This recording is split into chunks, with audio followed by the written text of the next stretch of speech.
La ley que vamos a tratar hoy la entendemos es una buena noticia para el país, por tres razones.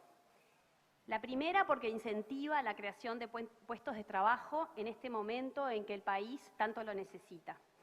Si alguno tenía duda con respecto a esto, el proyecto de jornales solidarios que votamos hace algunas semanas lo dejó con claridad meridiana. En segundo lugar, también porque el proyecto se enfoca en poblaciones con problemas de carácter estructural para insertarse en el mercado de empleo. Hablo de los jóvenes, de los mayores de 45 años que han perdido sus empleos y de las personas con discapacidad. Y en tercer lugar, a pedir silencio, efectos, que la senadora Sanguinetti pueda hacer el informe respectivo a la Cámara. Gracias, senador. Y en tercer lugar, señora presidenta, es una buena noticia, creemos, porque renueva y mejora las políticas activas de empleo que lleva adelante el Ministerio de Trabajo y Seguridad Social. Algunas de las herramientas que trata el proyecto venían siendo aplicadas, pero con poca cobertura y con poco impacto en el acceso al empleo para los grupos para los que fueron creados. El proyecto de ley tiene 11 capítulos. Vamos a hacer un repaso de los mismos. En el primer capítulo se establecen los objetivos y los principios rectores. En el segundo se desarrollan las modalidades de promoción del trabajo decente. En el tercero se establecen las condiciones generales para el acceso a los diferentes programas contenidos en esta norma. El capítulo cuarto está referido a los programas de promoción de empleo de jóvenes y se enumeran las 5 modalidades presentadas. En el quinto se establecen las condiciones para la realización de contratos de primera experiencia laboral en el Estado y en las personas públicas no estatales. En el sexto se establecen los beneficios específicos para los trabajadores mayores de 45 años a través de 2 modalidades. En el séptimo se refiere a las personas con discapacidad. En el octavo se establece la necesidad de promover la continuidad del estudio, precisándose los estudios reconocidos y se pauta el régimen horario de modo tal de hacerlo compatible con este fin. En el capítulo noveno se le otorga la facultad al Estado para formular programas crediticios de asistencia técnica para aquellos emprendimientos iniciados por jóvenes, personas mayores de 45 años o personas con discapacidad que no tengan más de 2 años de iniciados. El capítulo décimo señala los montos y fuentes de financiamiento de los programas previstos en este proyecto de ley. Y en el último se refieren las derogaciones de las normas preexistentes. Vayamos entonces a algunas de las características comunes de los subsidios que establece esta ley. La duración de estos subsidios será de un máximo de 12 meses, salvo algunas excepciones muy puntuales. Los subsidios se harán efectivos a través de descuentos a las contribuciones que tienen las empresas hacia el Banco de Previsión Social.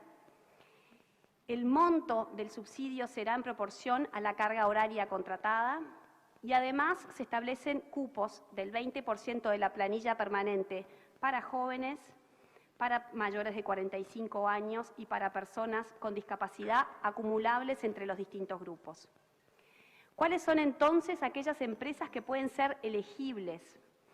Para participar en los programas de subsidio al empleo incluidos en esta ley, las empresas, cualquiera sea su naturaleza jurídica, deberán cumplir los siguientes requisitos.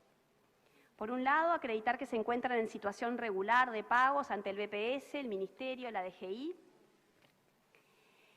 Por otro lado, no haber rescindido unilateralmente ningún contrato laboral, ni haber realizado envíos al seguro por desempleo durante los 90 días previos, ni durante la duración del subsidio a trabajadores en la misma categoría laboral a los que se contratarán, y no se podrán contratar parientes. En la versión original había una limitación en cuanto al número de personas que se va a modificar, por lo cual están también contempladas las microempresas en estas categorías. Como sabemos, la caída del empleo no es un fenómeno que se deba exclusivamente a la pandemia. Lamentablemente, al asumir este nuevo gobierno, el país venía con algunas dificultades en el mercado de trabajo. Durante el periodo anterior de gobierno, tanto la tasa de actividad como la tasa de empleo mostraron una tendencia al descenso, mientras que la tasa de desempleo aumentó durante el periodo. Hay algunas estimaciones que indican que en el periodo 2014-2019 se perdieron alrededor de 55.000 empleos. Ahora bien, en lo que respecta a los jóvenes, basta ver la tasa específica de empleo para ser conscientes de las dificultades que se encuentran en el mercado de trabajo. Por ejemplo, la tasa de empleo de jóvenes se redujo un 20% en 2019 con respecto al 2014. La pandemia agravó las dificultades en la búsqueda de empleo para los jóvenes. La exposición de motivos de esta ley, que toma solo la evolución anual en el periodo 2018-2020 de la tasa de desempleo, da cuenta que los tramos de menor edad son quienes presentan mayor incremento porcentual en el último año respecto al anterior. La variación observada para quienes tienen entre 25 y 39 años es de 1,7 puntos porcentuales, mientras que las personas comprendidas entre los 14 y los 24 años sufrieron un crecimiento de 5,4 puntos porcentuales. El director de empleo mencionaba la semana pasada en la Comisión de Asuntos Laborales que la tasa de desempleo juvenil, sobre todo si vemos la de los menores de 25 años, es del triple que para la población general, encontrándose hoy por encima del 35%. Vaya si tendremos un problema en esta área. Por eso entendemos que es bien pertinente presentar una ley en este sentido. Además, déjenme decirles que de esta forma el Gobierno cumple uno de los puntos que acordamos los 5 partidos que formamos la coalición de gobierno. Con esta ley, el Gobierno cumple el punto establecido en el documento que presentamos a la ciudadanía. Estoy hablando del compromiso por el país y en el punto que refiere a reformar las leyes de empleo juvenil, que claramente no han generado los efectos esperados. Recuerdo también el discurso de asunción del ministro de Trabajo, Pablo Mieres, el 3 de marzo. Hacía hincapié en las dificultades de los jóvenes en el mercado de empleo. Este proyecto viene entonces a accionar esos discursos. Respecto a los jóvenes, el proyecto presenta 6 modalidades de incentivos. La ley establece el subsidio temporal para la contratación de jóvenes desempleados, contratos de primera experiencia laboral, la práctica laboral para egresados, el trabajo protegido, prácticas formativas y primera experiencia laboral en el Estado y paraestatales. Algunas de estas figuras ya estaban creadas, pero este proyecto trae novedades que hará que se logre aumentar su aplicación. Los contratos de primera experiencia laboral traen 2 novedades respecto a lo que existía. Por un lado, se hace un énfasis en la contratación de jóvenes mujeres, haciendo que el subsidio sea mayor para este caso. Por otro lado, las empresas que contraten a jóvenes a través de esta modalidad no solo se beneficiarán con el subsidio durante un año, sino que en los años siguientes y hasta que los trabajadores cumplan 25 años, se les exonerará de los aportes patronales al BPS. Este, entendemos, es un incentivo extra a la contratación de personas en este rango etario.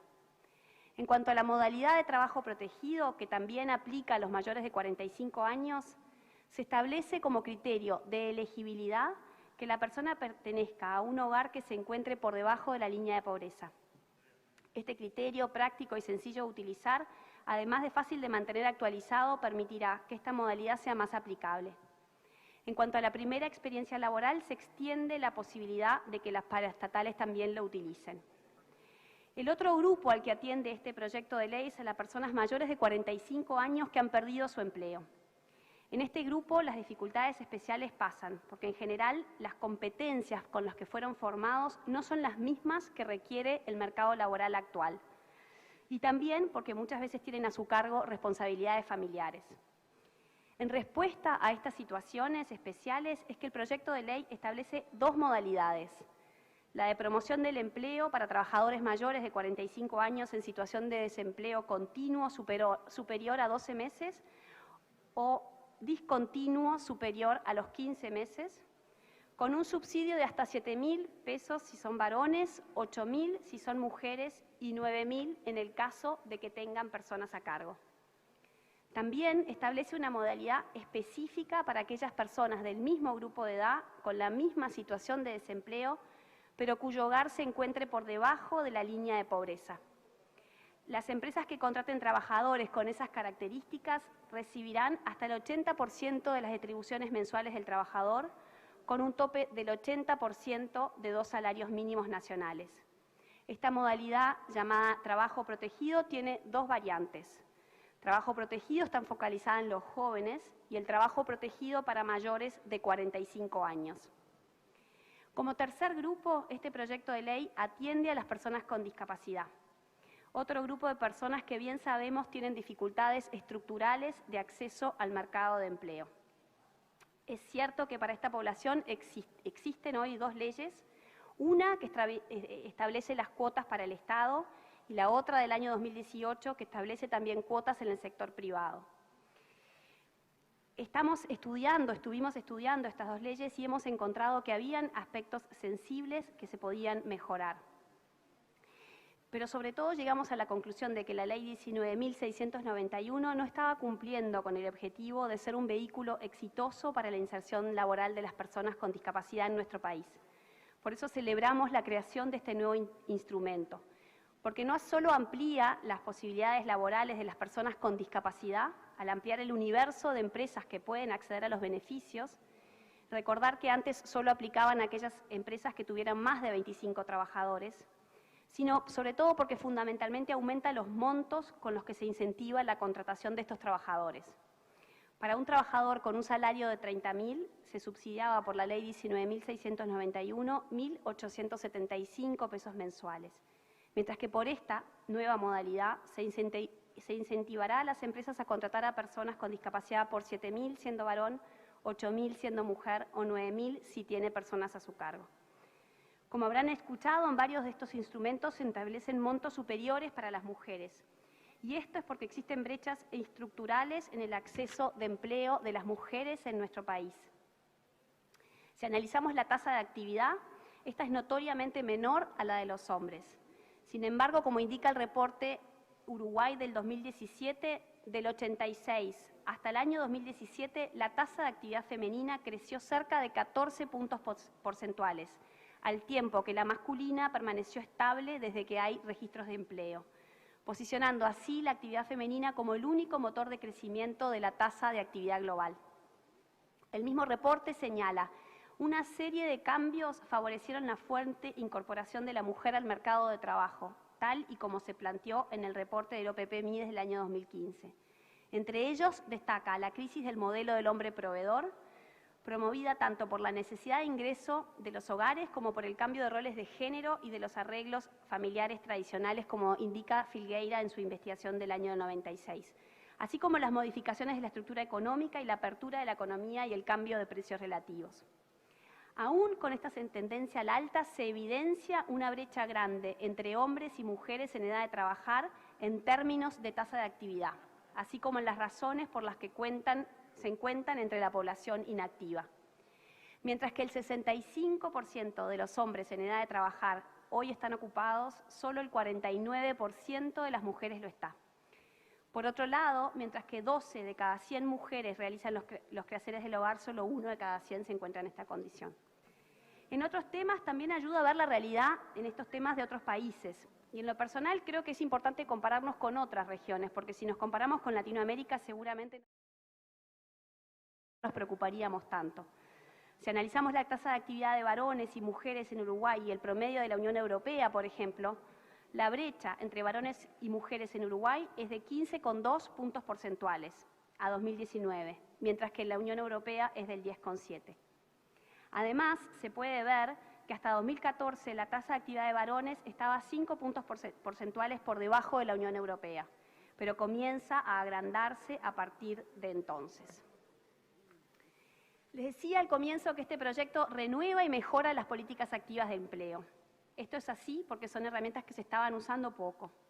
El ministro dio algunas cifras en la comisión que me parecen bien relevantes traer hoy al hemiciclo. Por aplicación de la Ley de Empleo Juvenil surge que se han subsidiado a 8.619 jóvenes en 6 años, un promedio de 1.436 por año.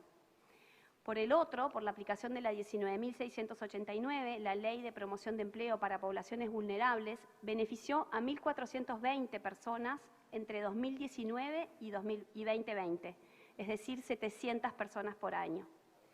Esta ley le asignaba fondos al programa de empleo temporal hasta que se agotaron. De los aproximadamente 10 millones de dólares asignados, se han utilizado durante su vigencia únicamente el 10% de esos fondos. Estos fondos se asignarán para la aplicación de esta ley.